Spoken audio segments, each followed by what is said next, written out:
એને બહાર કર્યા નથી, 1 વર્ષ પૂરતા એમને બહાર કર્યા છે. સમાજના નીતિ નિયમો કેટલાક હોય છે સાહેબ, અને સમાજના બંધારણને ક્યાંક એ લોકો ચૂકી ગયા છે. અને ચૂકી ગયા છે એટલે એનો એવો રસ્તો નથી કે સમાજે એને કાઢી મૂક્યા. એને આવતા 4/1/2027 રોજ સમાજ ભેગો થશે, સમાજમાં બંધારણ વંચાશે, એમને જે ગુનાઓ નાના મોટા કર્યા છે એને બોલાવવામાં આવશે, અને બોલાયા પછી એમનો જે ન્યાયિક હિસાબ હશે એ હિસાબ કરીને એમને જે દંડ નાનો મોટો કરીને સમાજને પરત લેવામાં આવશે. આટલો જ મુદ્દો છે. સમાજ હંમેશા જો નિર્ણય લેતું હોય ત્યારે કોઈ ગુનેગારને કેવી રીતે પૂછે એ પણ પ્રશ્ન છે. અને કદાચ નથી પૂછ્યું, પણ હવે આવવાવાળા સમયની અંદર જે સમાજે નિર્ણય લીધો છે, કોઈ ચંદનજી, જ્ઞાનીબેન, કેસાજી કે અમરતજી કોઈ એકલાય નિર્ણય નહીં લીધો. સામાજિક જે પકડ નક્કી કરેલું છે, પકડના ભાગરૂપે નિર્ણય લેવામાં આવ્યો છે. અને એ નિર્ણયને આવવાવાળા સમયની અંદર અમે એક સંગઠન અમારું જે છે એમાં અમે ફરી ચર્ચામાં મૂકવાની થશે તો મૂકશું, વાતચીત પણ કરશું.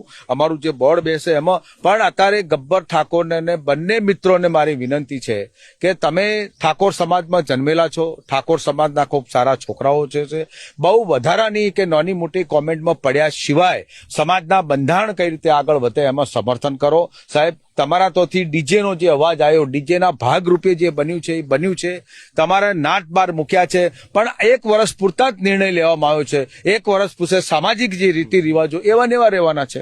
એટલે આ ગબ્બર ઠાકોરને સમાજ બાયણે તમામ આગેવાનો ભેગા થઈ, સમાજ ભેગી થઈ અને એને પરત કરવામાં આવે છે. ગબ્બર ઠાકોરે જે કર્યું છે એ ખોટું છે. એને હું અત્યારે આ ટપકે કહું છું કે એને સમાજ બાયણે કરવો જોઈએ કે ઠાકોર સમાજના જેને હોય એને એજન્સી એને પરત પાછી આલો.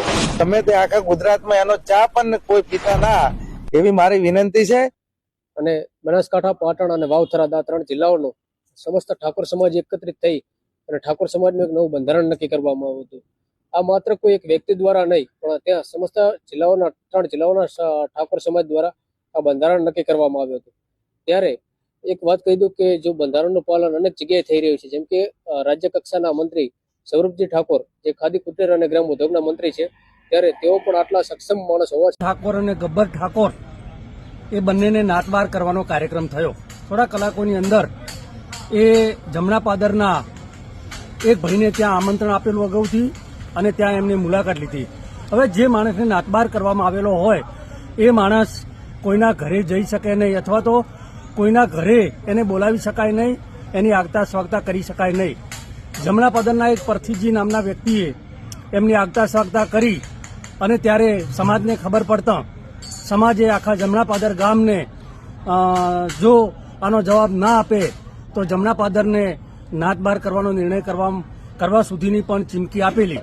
આથી જમણા પાદરના સમજુ ગામ લોકોએ પરથીજીને કીધેલું કે તમે આ પગલું ભર્યું છે તે અત્યંત ખરાબ છે અને નાતબાર થયેલા લોકોને આપણે બોલાવી શકાય નહીં, અને તમે આવીને આગતા સ્વાગતા કરી છે.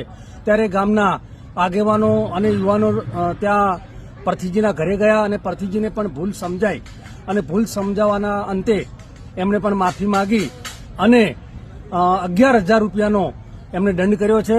અને 11,000નો દંડ શૈક્ષણિક સંસ્થામાં આપવાનો નિર્ણય કરવામાં આવ્યો છે. કોઈ બંધારણ તૂટી નથી રહ્યું, લોકોની ભ્રમ છે. બંધારણ મજબૂતાઈથી આગળ વધી રહ્યું છે, તાકાતથી પણ તાકાત વધી રહ્યું છે. જો વિક્રમ ઠાકોર એ અમારા સમાજનો ખૂબ મોટા કલાકાર છે, અમારા સમાજનું ખૂબ એવું એમનું પ્રભુત્વ પણ છે, અને વિક્રમ ઠાકોર એ સારું અને સજ્જન માણસ છે. એને જે સમાજ માટે ચિંતા કરી છે, છોકરાઓ માટે ચિંતા કરી છે, એ ચિંતા બિલકુલ વ્યાજબી છે, અને એ ચિંતાનો જવાબ અમે 4/1/2027 રોજે અમે કરીશું. સુપરસ્ટાર 20 વર્ષથી છે, એમના અંદર મોણસાઈ છે, એમના અંદર રહેણી કેણી છે. કોઈ આ ગુજરાતમાં કોઈ એવો વ્યક્તિ નથી કે 20 વર્ષ સુપરસ્ટાર રહ્યો હોય. અને એમને ખબર છે કે મને સમાજે સુપરસ્ટાર બનાવ્યો છે. તો સમાજની ચિંતા કરી, સાઉન્ડ વાળાની ચિંતા કરી, રિધમ વાળાની ચિંતા કરી, આજના દાડા સુધી એમની ચિંતા કરી છે, ચિંતા કરશે. રાજકારણમાં આવશે ને તો હવના પેલો ગબ્બર ઠાકોર હવના પેલો ઉભો થાય કે વિક્રમ ઠાકોર વાઘ છે ને વાઘ રહેશે. અને અત્યારે તો હવે એક જ વ્યક્તિ ઉપર વિશ્વાસ રહ્યો છે, જે વિક્રમભાઈ ઉપર. આવા સંમેલન હોય છે તો હું ચોક્કસપણે જઉં છું. હા, પણ જ્ઞાનીબેની પણ મને બોલાયો તો, પણ એ વખતે અમુક સંજોગોના કારણે હું નહોતો પહોંચી શક્યો. એ બદલ જ્ઞાનીબેન આપની માફી માંગુ છું. અહીંયા ઉપસ્થિત દરેક આગેવાનો એમને વંદન કરું છું. અને તમને તો મારો હું કેવું કયો, હા હા હા હા કેમ કે તમારા જ આશીર્વાદ છે. અત્યારે એક નાના ઘરમાંથી એક ઠાકોરનો દીકરો. નમસ્તે મિત્રો, જય સદારામ બાબા. હું છું દિનેશજી ઠાકોર, રાધનપુર તાલુકા પંચાયત પૂર્વ પ્રમુખ. અને ઘણા સમયથી આ ઠાકોર સમાજનું 16 મુદ્દાનું બંધારણ સમાજ દ્વારા જે નક્કી કરવા આવ્યું ઓગણજીની થળીએ, એમાં અમુક લોકો બંધારણને તોડી અને સમાજમાં વાહિયાત વાતો ફેલાવવા માંગે છે. એમાં વિક્રમ ઠાકોરને હું ખાસ કહેવા માંગુ છું કે ઠેંગણા 1.5 ફૂટિયા, તારા પ્રોગ્રામ ક્યાંય થતા નતા. ઠાકોર સમાજે અને ઠાકોર સેનાએ સમર્થન આલીને તને પ્રોગ્રામ ન કે મહેસાણાથી આ બાજુ તું પ્રોગ્રામ લેવા તૈયાર નતો પહેલા, બરાબર? એટલે તારી મર્યાદામાં રહે. બધાને મૂલ્ય ચડાવી અને આખી આવડી મોટી સમાજ ભેગી થઈને 16 મુદ્દાનું બંધારણ કર્યું, લીડા ઉડાડવા ફરી રહ્યો છે. હવે આ બાજુ પ્રોગ્રામ કરવા આવજે ઉત્તર ગુજરાતમાં, પાટણ સુધીમાં ચાहे ખબર પડે તને આટલો મોઢે ચડાવ્યો, આટલો સહકાર આવ્યો, એટલે તું સમાજ ઉપર જ તારા ઉપર હમણાં પેલા સરકારની વાત આવી તો તે હમણાં સમાજ ભેગો કર્યો હતો. તારે આમ સમાજની જરૂર છે. તે કેવા પિક્ચર બનાવ્યા છે આ દાડા સુધી, છોકરાઓને દારૂના રવાડે કેળ્યા, પ્રેમના ગમમાં ખાઈ ખાઈને આવા તો તે પિક્ચર બનાવ્યા છે, આવા તે સોંગ બનાવ્યા છે. અને પાછો નીકળી ગયો સમાજની વાતો કરવા. મર્યાદામાં રહેતી, બરાબર? આ નતું બોલવું, પણ આ સમાજના તારે સમાજની ઇજ્જતની વાત આવીને આ કેવું પડે રહ્યું છે. એટલે તું તારી મર્યાદામાં રહેજે ને હવે પ્રોગ્રામ કરી બતાવજે, આ બાજુ તને ખબર પડે. જય માતાજી. સમાજના લોકોને બે હાથ જોડીને વિનંતી કરું છું, બરાબર? બીજા કોઈનો અમારે કોઈ વિરોધ નથી, પણ જે સમાજના બંધારણને તોડવા નીકળ્યા છે ને એમનો મને પૂરેપૂરો આ નતું કે હું ગળે આવી ગયું, આટલે આવ્યું ત્યારે આટલું કહું છું. કાન ખોલીને સાંભળી લીધું. ધંધા એવું નથી એમ ઈચ્છતા તમારા ધંધા રોજગાર છીનવાઈ જાય, એવું જરૂરી નથી કે ઠાકોર સમાજને તમે આ ઠાકોર સમાજ જમીનો અત્યારે 90% ઠાકોરની જમીનો જતી રહી છે, ખબર પડે કઈ નીકળી જશો.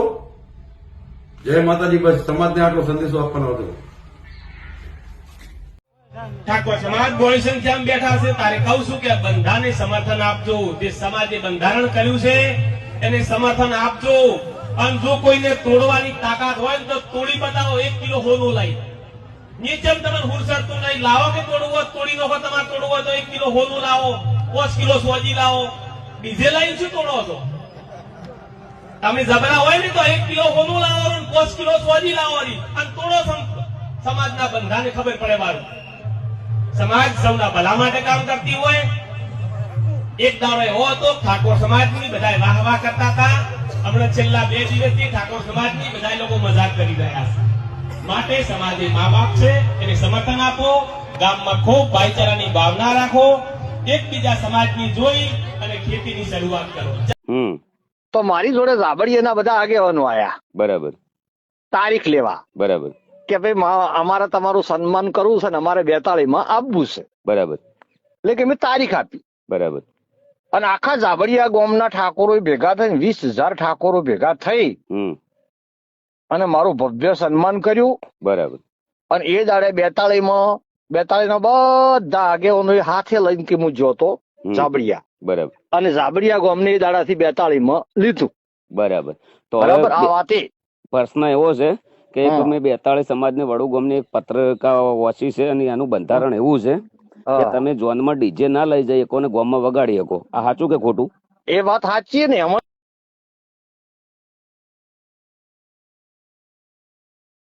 હા બોલો બોલો ગબ્બરભાઈ. ગબ્બર ઠાકોર બોલું અને કોલ રેકોર્ડિંગ ચાલુ છે અને ઓલરેડી કોલ રેકોર્ડિંગ નાખવાનો છું. બરાબર. મારે 2-3 પ્રશ્ન પૂછું છું કે મારું ઝાબડિયા ગામ 42 સમાજમાં આવે છે.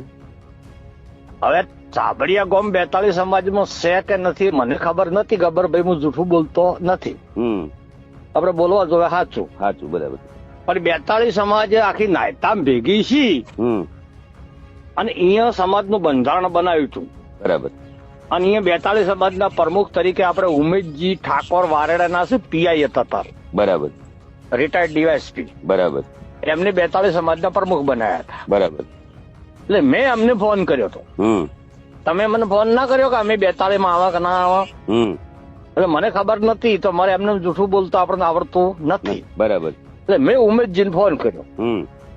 એટલે ઉમેશજી કીધું કે હું 42 નો પ્રમુખ બન્યો એટલે હું શિક્ષિત હતો ને કર્મચારી હતો, બરાબર. એટલે સમાજમાંથી ખોટા રિવાજો દૂર કરવાની મારી ભાવના હતી. બરાબર.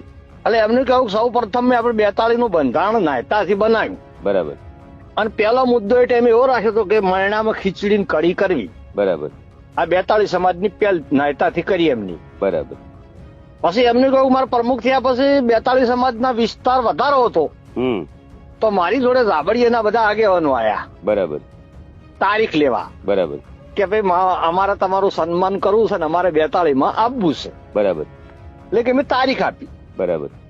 અને આખા ઝાબડિયા ગામના ઠાકોરો ભેગા થઈને 20,000 ઠાકોરો ભેગા થઈ અને મારું ભવ્ય સન્માન કર્યું. બરાબર. અને એ દાડે 42 ના બધા આગેવાનો હાથે લઈને કે હું જોતો ઝાબડિયા. બરાબર. અને ઝાબડિયા ગામને એ દાડાથી 42 માં લીધું. બરાબર. તો બરાબર. આ વાત પ્રશ્ન એવો છે કે તમે 42 સમાજને વડુ ગામની પત્રિકા વાંચી છે અને એનું બંધારણ એવું છે કે તમે જોનમાં ડીજે ના લઈ જઈ શકો ને ગામમાં વગાડી શકો. આ સાચું કે ખોટું? એ વાત સાચી ને એમાં એને વાત કરું તમને. મને હું જૂઠું બોલીશ નહીં. બરાબર. મને એક વિચાર આવ્યો કે ગુજરાતમાં ઠાકોર સમાજમાં શિક્ષણ ઓછું છે દીકરીઓમાં, અને દીકરીઓમાં શિક્ષણ વધારે આવે તો આ સમાજમાંથી ધીમે ધીમે કુરિવાજો ઓછા કરવા. એટલે મેં ચંદનજીને ફોન કર્યો. તમે 42 ના પ્રમુખ છો અને તમે રજા આલતા હો તો વડુમાં 42 સમાજ ભેગી કરવાની મારી ઈચ્છા છે. બરાબર. એટલે ચંદનજી કીધું કોઈ વધો નહીં, વાત સારી છે, તમે આખી 42 સમાજ ભેગી કરો. તો મેં કીધું મારી રીતે હું સગવડતા કરું છું, કોઈ દાતા બીજા ઓઢી લઈને કોઈ ખૂટે તો કે ચિંતા